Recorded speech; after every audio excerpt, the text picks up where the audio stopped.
coalition continue to push this is really, really valuable, and I think that's why we are at least at the point where 2 of 5 is good. And one, I guess I'll end with a question. Is Plan BB really strongly potentially being considered? I mean, how much, what percentage would you guys give that as a likely outcome? We didn't like the comments we heard at the workshop on Tuesday. And that's Sugar. This is Tom McVicker, who is U.S. Sugar's lobbyist, who more or less put that plan together. So that's U.S. Sugar put together Plan BB. Is it being strongly considered? I'll take a swing at that. It's pure conjecture on my part, but I think we have to assume every plan that is in play, and we have to address it as if it is a real possibility.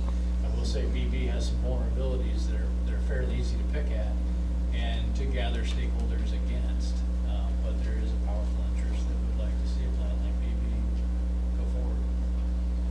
Yeah, so it's still in play, that's the answer. Well, let's go to Eve and then we'll move on to the district. Sure. So the point I wanted to make originally was in response to Becky's question about timing.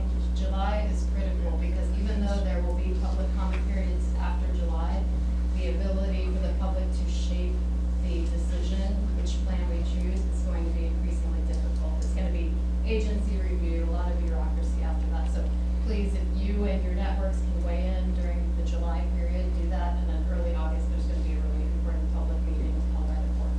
Secondly, the line in the sand that we at Friends of the Everglades have drawn is an enhanced CC. I know Florida Oceanographic joined us in that and some other organizations around the state.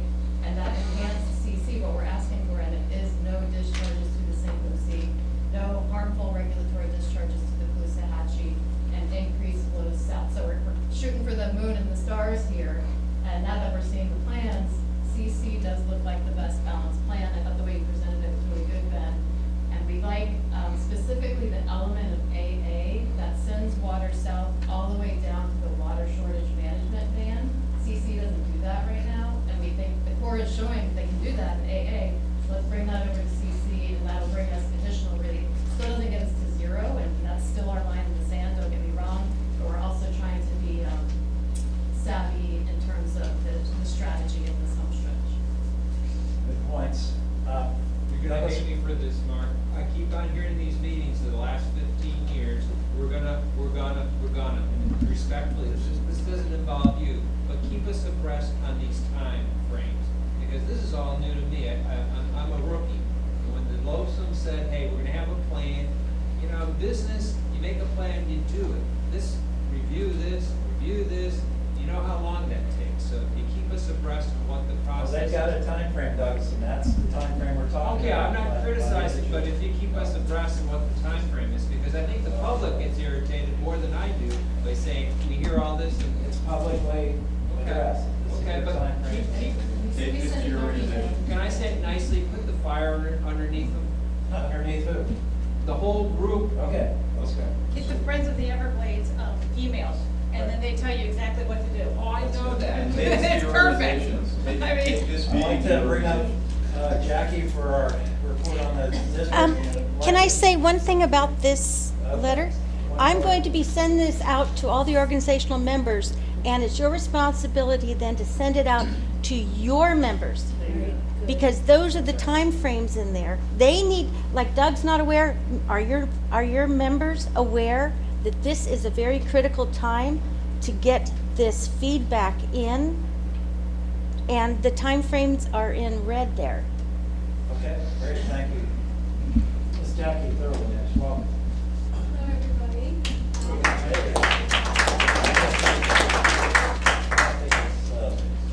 It's not on, is it?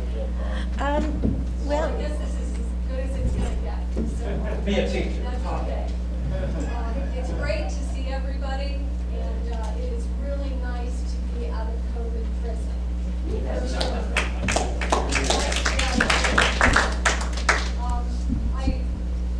It's with great interest that I listen to everything everybody is saying today. And thank you to Rob Lord, who definitely changed the game. Thank you. When he is a professional of the hospital,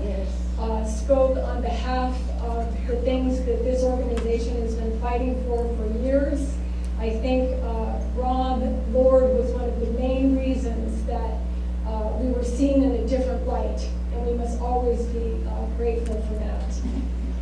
I want to mention that at the most recent governing board meeting just a couple of weeks ago, the biggest conversation was of West Palm Beach and the water situation there with cyanobacteria in their water supply.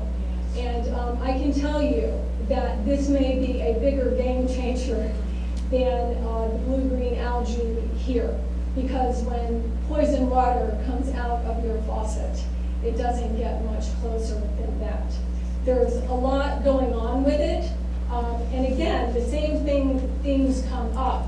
You know, the district, and I'm part of it now, you know, they're like, well, we're not responsible for water quality because the water was cut off at the L8 canal, you know, early on. But at the same time, we all know that for places like West Palm Beach or for Okeechobee, north of the lake, they are getting their water from surface water, okay? They are getting their water from water that's sitting out in the open all day long. Most of us, like I live in Souls Point, and so I get my water from a water treatment plant in Judson Beach that goes deep into the ground, into the Floridian aquifer. And so that water is safer, it is. But there are a number of places across our state that get their water from surface water. So I'm just saying, I know we're super concentrated on our own issues, but we also have to be aware and fight for the issues that other people are going through too, who are our neighbors in particular. And I think this situation in West Palm Beach is something that we should not forget about just because now they put enough chlorine in the water that the people can drink it. And of course, Palm Beach, we just have to look at the politics here. Palm Beach, we're all, you know, very fancy place. They get their water from West Palm Beach. Okay, so there's a lot of things going on here. And I'd say the number one complaint, and Eve and others were at the Blue-Green Algae Task Force yesterday, was transparency. You know, and people felt like when there was a problem, they didn't hear about it for a couple of weeks. And we can't live in that world anymore. If there's a problem, even if we're not sure, we have to let people know that there's a possible problem right now. Okay? So this is a big deal, and I hope you will pay attention to what's going on in West Palm Beach. The Loathsome situation for June 29th is the date of that meeting for the district. From what I understand, we will not be making any decisions on a mixed plan. You know, you guys are up here talking about like, we're gonna mix CC with AA and BB with EE and OFF with OO or whatever. But that's not what we're going to be doing. We're not going to be playing Legos at the Water Management District. The Army Corps and the district will give us the straight iterations, those 5 or more that have come through, and we'll see. I hope we are voting on one that will, I think, be a lot based on the pressure of the public, so I hope you'll be there to pressure, and also the leadership of the chair. So I hope that that happens. I think we definitely need to give a recommendation and make a decision at that meeting.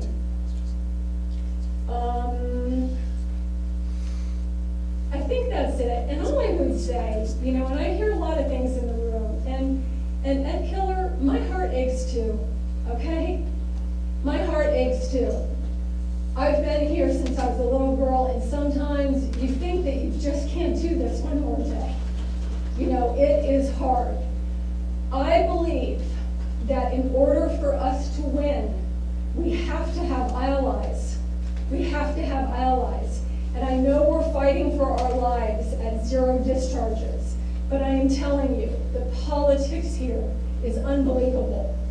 And I think we have to win through having allies.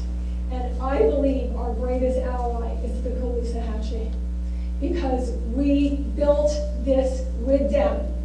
If you look back to 2013, if you look at the Sugarland Rally with Justin Riney and the River Kids and all those things that happened when together. We didn't come together alone. We came together with others that are having the same problems we're having. And I will do my best to represent you. But I am telling you, I see the belly of the beast. And what it is for me is survival. It's about survival. And it's about winning through survival. And you know what? If you're out in the ocean alone, on an inner tube alone, you don't win.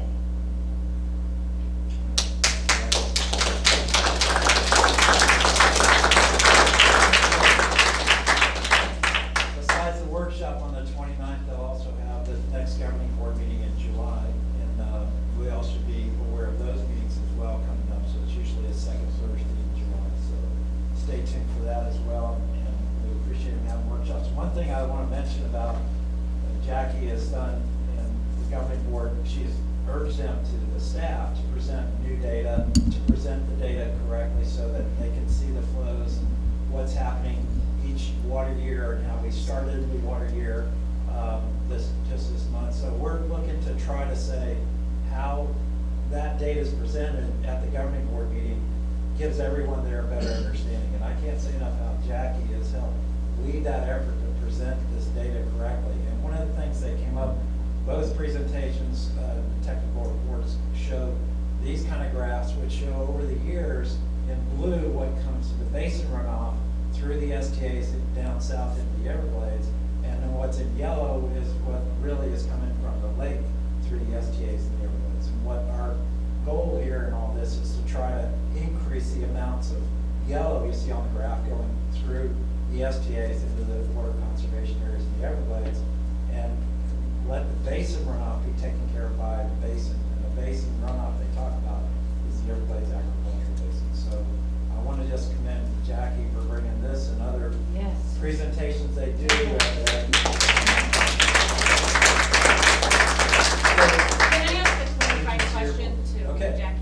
Will the governing board be recommending a certain plan? I don't know. And that's what I was. So when we go to talk to the governing That's board. what I was trying to relay up there, that, we can't talk to each other. Sunshine, you can't talk to each other. So you're talking to your executive director, but you never know what's really going, what everybody else is saying. So I think the best bet is for the public to say, we want you to make a decision. Okay, We're not that's here what I wanted to hear. We're not here for you to play Legos in the future, or, we're here for you to review these and make a recommendation. We want you to make a recommendation. I want to make a recommendation. I don't want to waste my time up there and then let staff make a recommendation. No, the governing board should be, we're the ones directing policy. It should be, it's just like if you're looking at City of Stewart, for instance. That's why it's elevated. The people who are on the commission are directing staff. The governing board of the South Florida Water Management District needs to be directing staff. So everybody who's here Yes. today should be at that meeting Tuesday. Yeah. You can register. Can we zoom in too? Yes. Yes. Okay. And Jackie, please don't underestimate the governing board's ability to refine those 6 choices that are remaining. Everything we're hearing from the Army Corps is that they will still be optimized and changed, so I think you can provide guidance. Can you there. tell me, I'm not trying to bring this all up here, but it's a good place to talk. Where are you getting that information? Because I totally had a conversation with them yesterday to clarify this for me to speak today. And they said it was gonna be the straight iterations, and I wanna know the process. I don't wanna go in there expecting something that's not. And so I'm under the understanding that if that happens, that's gonna be after the fact. Would it be appropriate for us to circle back with you, maybe get Ben, some of the PDT members, because we are getting that information from good sources, including at public meetings, so. we can talk Yeah. about it. I spoke to Lisa Alley yesterday, and so I can't imagine that there's anybody more I can speak to than that. Well, And- Tim Dyson or Colonel Kelly, but I Tim think- Dyson is the project leader. So you think they're going to be changing things around before the There's- governing board as- meeting? As Eve has said, the term they use is optimization. So Yeah. they take and evaluate these plans, but they also can optimize or change. Look at PDT member who's. I just think that they're looking for guidance for one plan right now. Right. But what they're saying is that, yes, they fully intend, once they have a plan to work with, because that's a lot of work to work with even one plan, one model simulation, to take that and then find maybe a couple of places they know they can modify, but it's not every element. Some pieces simply aren't gonna move substantially once you have a plan in motion, because there's weaknesses and strengths in each plan, so. So they want one plan They're looking. chosen, and Yeah. then they would start changing it around. I'm pretty sure that that's where they're at right now. So- Jack would probably recommend it was a modified or an enhanced versus double letter. You know, I am totally with you guys, but you cannot put the cart before the horse. It's Do you know just what gonna I'm happen saying? very quickly here, so. Okay, the but sooner you can have, get it, you the better. have to make sure that your governing board can do the first step before they get to the second step, because we don't even know at this point.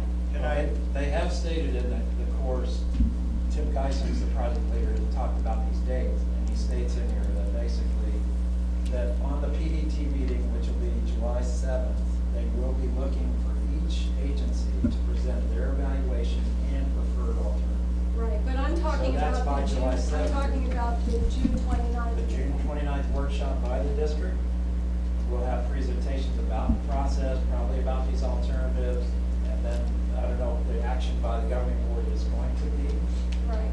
voting on one or another, or we'll just be commenting on it to staff and then. My understanding is that we're gonna be choosing one.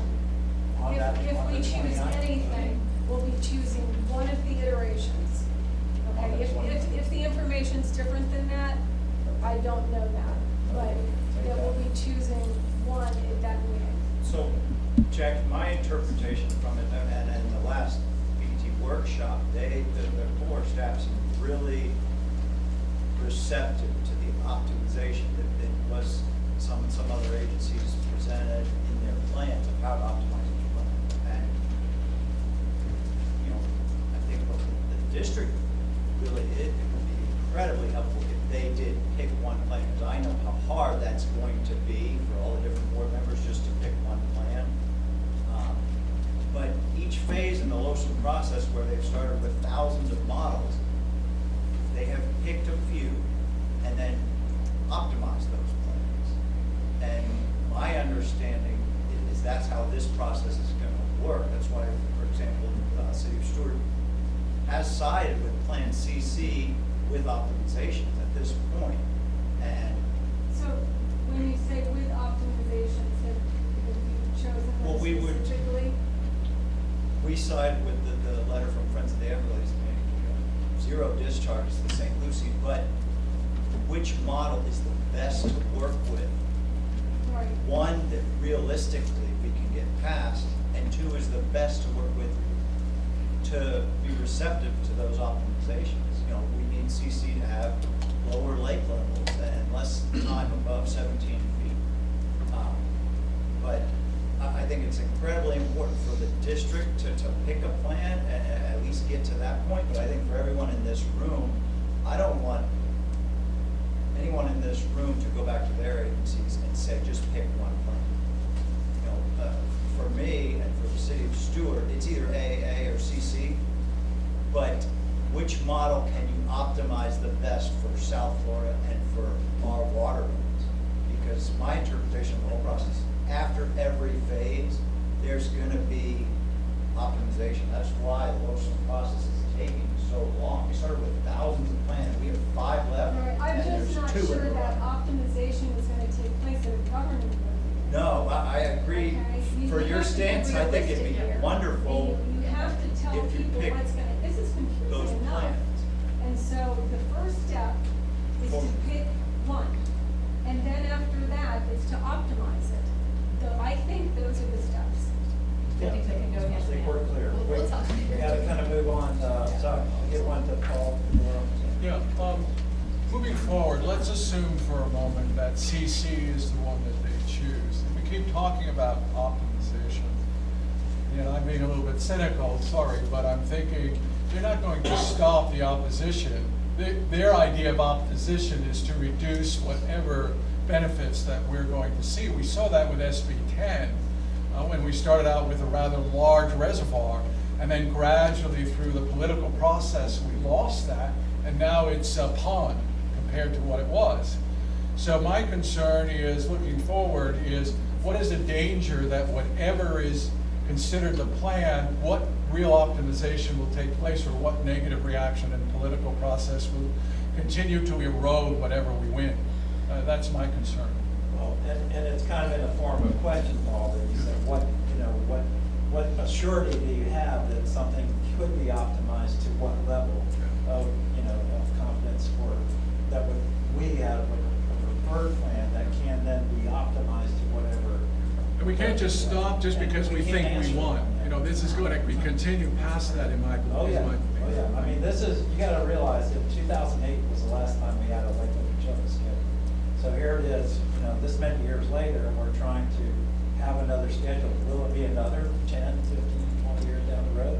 Who knows?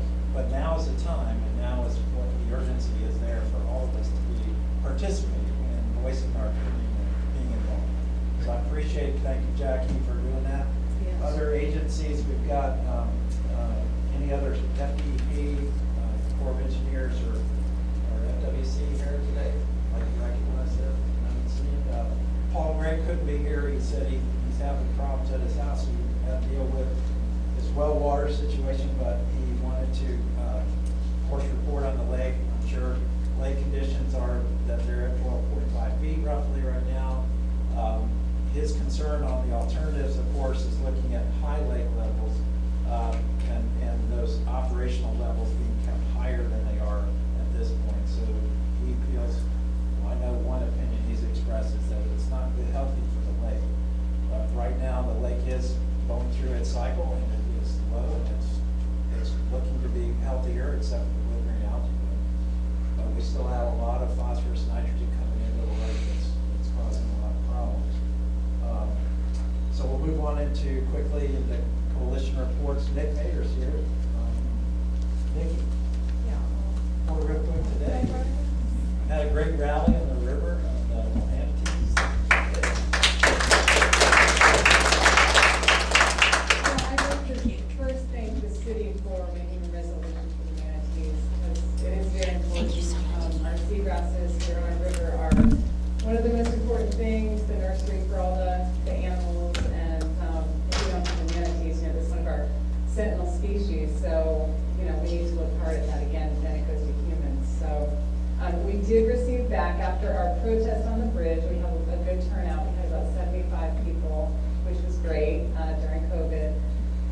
And then we did have another event at the town of Sills Point where we had the children write letters to the Department of Interior to please put manatees back on the endangered species list. And we had a great turnout, and the town of Sills Point did their presentation on what they've been doing to help the environment in the residential area of Sills Point. So it was a really good turnout. And we did get a letter back from Shannon Estenaz from the Department of the Interior, and I'll read a little bit of it. And again, we do have that, address on our Facebook page, and I think that Barbara put it on the back of this flyer that we got on our sheet. So Shannon says, thank you very much for writing to me about your concerns for the manatees. I'll condense below. Like you, the U.S. Fish and Wildlife Service is concerned about the recent loss of so many manatees. Our scientists and their colleagues are monitoring the situation closely so we can understand how the population is handling this unusually high mortality event. Species experience events like these from time to time, but if the species is resilient, the population will be able to recover and continue to thrive. We know there's about 7,000 manatees, and 10% loss in 1 year certainly seems high, and our scientists are working to understand whether the population is resilient enough to bounce back. They're using computer models, and they're predicting how habitat loss due to poor water quality might affect the population in the future. So they did define endangered species is defined currently in danger of extinction. The definition of a threatened species is one that is likely to become endangered in the foreseeable future. And as we know, 2017, the manatees were down listed to threaten. That's why we want to urge them to put them on the endangered species list, and we all need to bring more awareness to that. So she's saying the scientists are working to figure out what's going on, and having said that, our hope is that our manatee population is resilient enough to weather this difficult year. So again, they're just hoping they're resilient enough, and we need to just keep on this. And I know the River Kids will keep on this issue. So we will be also doing an event in July sometime with Idle Bowls. I don't know if you know, it's a food truck out by Ohana Soap Shop, but he has said he really wants to do something with the River Kids, so we're going to put something together middle of July. Also, our workbooks. So we just got those printed. These were just delivered Tuesday to my house. I have 101 boxes, and 1,500 of those are going to the school system in August. So that all the fourth graders will receive this. It is part of the curriculum. This is the 5th edition. It has been updated with a lot of work this past year. Somebody that's done a lot of that work is Sabrina Glover, and she is an amazing pre-press person and has done a lot of work on this. So thank you for Sabrina Glover. And I've given everybody one. If anybody wants more, I have some in my truck. I also have a lot more in my house. So if you have nature centers, kids, hospitals, anybody you want these to go to, please contact me. And other than this 1,500, we have 5,000 printed, and I'd love to share. So thank you. Thank you.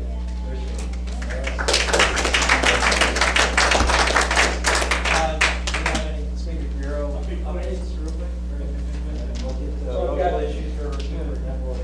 Great. I've got 2 items. The first one is that we always say we have 100+ organizations. We represent over 300,000 people. And if we don't, at this time, send something like this out to every one of our members of our organizations, because that's who we are. We represent an organization. If we don't send something like this out, that's what we have to do now, July. We are in the 11th hour. We have to let our residents have a voice. And all we need to do is be proactive. So we are the leaders, we are the representatives of an organization. Mine is Lighthouse Point Homeowners Association. Every one of our members is going to receive an email from us that I wrote, and that asking them to go in and just say Plan CC.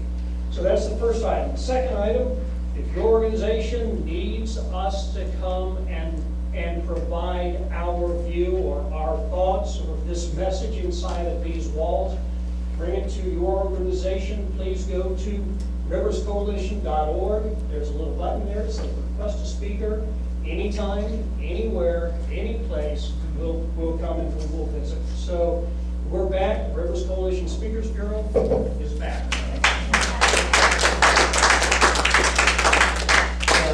Water quality updates this past couple of weeks has been, as if you visited our waterways, it's been pretty good, pretty clear, especially even around Roosevelt Bridge. We still get stirring up of the muck and silt sediment with high winds and Just sit here. light conditions. Sit here. High tide conditions, low conditions. But Todd has some updates. We're trying to restore habitats. Now's a good time. We're out there with oyster reefs and seagrass beds. Thanks to all the volunteers for helping with that and increasing that effort. We'll go to Todd real quick on seagrass and updates. So, the Zoom meetings we're making, so I can give these presentations during the Zoom meetings that people still want to see it, so I can give them at these meetings too. I think a lot of the people in the room already have this information, but this is my website where I've got the live data streaming. So the lake right now, as of noon today or so, is at 12.6 now. From what I can see, the lake hit its low point on the 15th. And so it started, you see the little tick just below the management line there. It's starting to go back up. Outflows have exceeded inflows, and so I think the difference is just direct rain on the lake. We've been getting a lot of rain lately. So because of that, the cloud covers kept the algae down. All the satellite imagery in the last couple of weeks has been cloudy. In our last little stretch of sun, there was that one big bloom that made it out on on the news. And so we get a couple of days of sun, we'll be back, you know, to this type of slide pretty quickly, but that was back on May 11th. Just to look at C-44 really quickly. Get this to go back. This is something I was just talking to Mark about before the meeting that I'd like to do with the EAA reservoir. This is the EAA area. This is the C-44 basin that just kind of graphs out the inflows and outflows. So you can see the S-308 is the orange line. We've got, you know, the discharges all the way through the canal out to the St. Lucie early in the year. We had some back in March and April.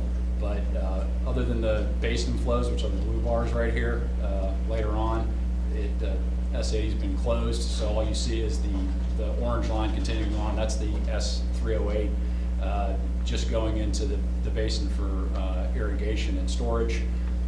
We got this little blip of rain at the beginning of June, and so thankfully, at that point, the canal was below the lake level, so that's at a point where they can open up the S308 and run it backwards into the lake. So all that local basin runoff that would have in prior years gone to the St. Lucie River went backwards into the lake.